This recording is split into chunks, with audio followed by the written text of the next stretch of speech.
Prayer does not require our lofty language or our carefully crafted words. Anne Lamott says that many prayers can be reduced to three essential cries of our hearts: help, thanks, and wow. Long before her, Meister Eckhart suggested that if the only prayer we ever offer is thank you, that would be enough.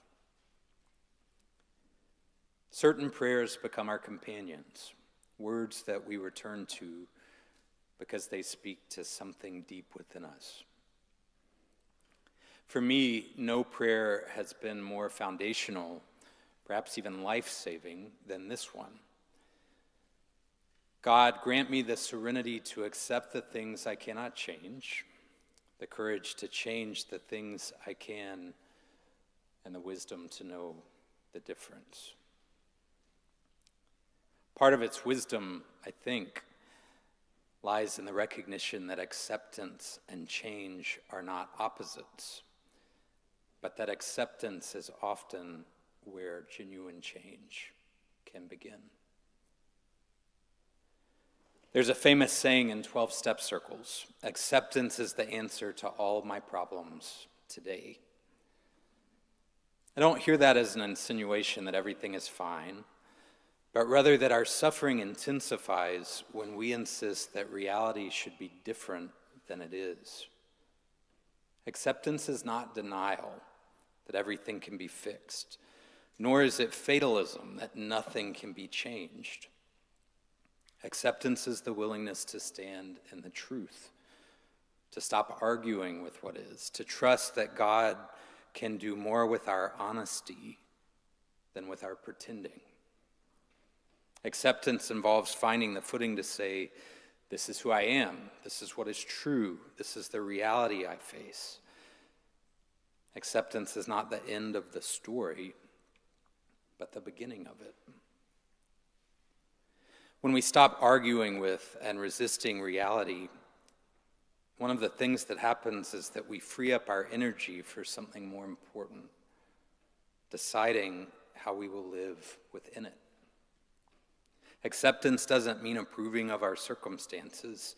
It means seeing them more clearly. And from this place of honesty, we discover that we have agency. We can choose how we will show up. All of this brings me to the way that Jesus speaks in this morning's gospel. What Jesus is describing becomes visible when we finally stop resisting what is. Acceptance, not as resignation, but as clarity, opens our eyes to the fact that life is not closed or static, but that it's relational, responsive, always in motion.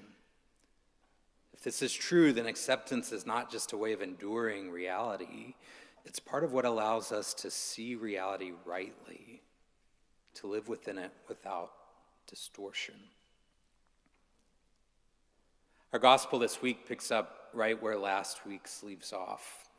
And when they're read together instead of spread across 2 Sundays, what we hear is a collection of one-liners from Jesus.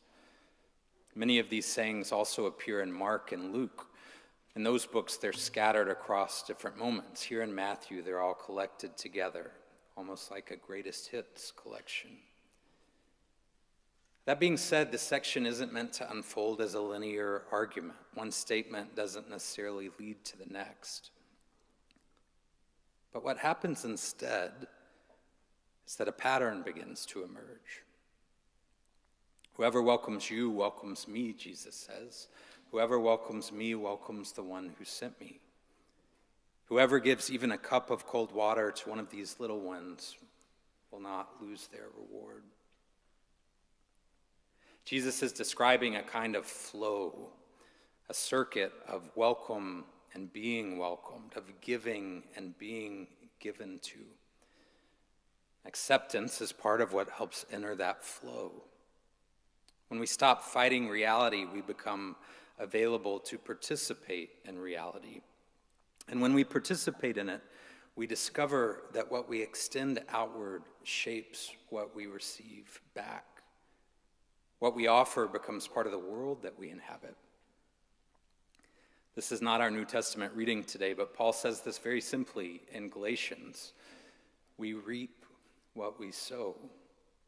We get out of our relationships what we put into them. We get out of life what we put into it. We have to be willing to give in order to receive. It's not one or both. It's not one or the other, It's both. I was visiting not long ago with someone who was expressing some of their unhappiness to me about some different things in their life. And it was clear to me that this person felt as if they weren't being heard in the way that they hoped to be. What I realized trying to listen to this person was that the person I was speaking with didn't make a practice of trying to hear others in that same way. I think we're all susceptible to this. There's a lot of folks who end up moving through life in this posture. They're unhappy because they're not receiving what they want, but they're also not trying to give it to others. They want kindness, but they're not being kind. They want their voice heard, but they're not willing to listen to other people. On the other hand, when I think of the most content people that I know, they also seem to be the most generous. They're deeply grateful, grounded, secure. They seem to live inside of this flow of energy that Jesus references. They understand something that many of us spend years trying to learn. We have to live inside of the world that we create. Circling back to the 12 steps, which you're getting a heavy dose of this morning. I keep an old copy of the big book of Alcoholics Anonymous on my shelf, and this is one of the old highlighted passages. At last, acceptance proved to be the key to my problem. Now, you can fill in the blank with whatever you want that problem to be in your life. The passage continues. I was finally able to say, okay, God, it's true that I, of all people, strange as it might seem, and even though I did not give my permission, I really do have this problem. And it's okay with me. Now, what am I going to do about it, God? The author concludes, when I stopped living in the problem and began trying to live into the answer, my problem went away. I've always loved that line, when I stopped living in the problem and began living in the answer. It's another way of getting at this flow Jesus is talking about. A problem-centered life keeps us turned inward. It keeps us turned towards the problem, fixated on what's missing, what's wrong, what should be different. We spend so much energy resisting reality that we have very little energy left over for participating in it. Acceptance helps us change that. It doesn't remove our problem, but it does remove our resistance. And it frees us to ask a different question, not why is this happening or why me, but rather, given that this is true, how do I want to live? This is where our freedom begins. Just as we can have a problem-based orientation to life or an open orientation to life, we can also practice problem-based religion or grace-based religion.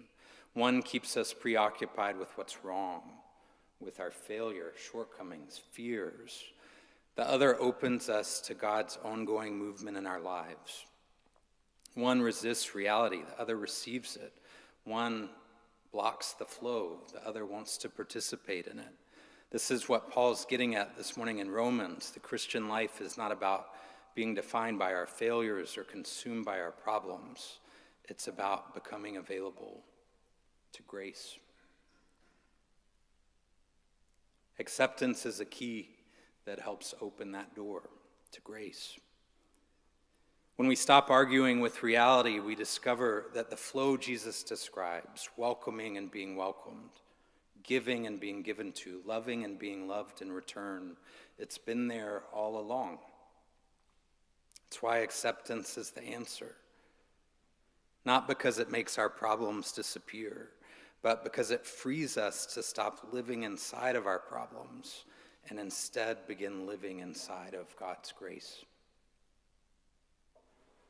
And little by little, we discover that acceptance is not the opposite of change.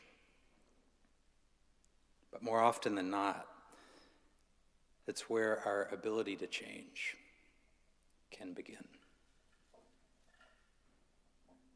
In the name of God. Amen.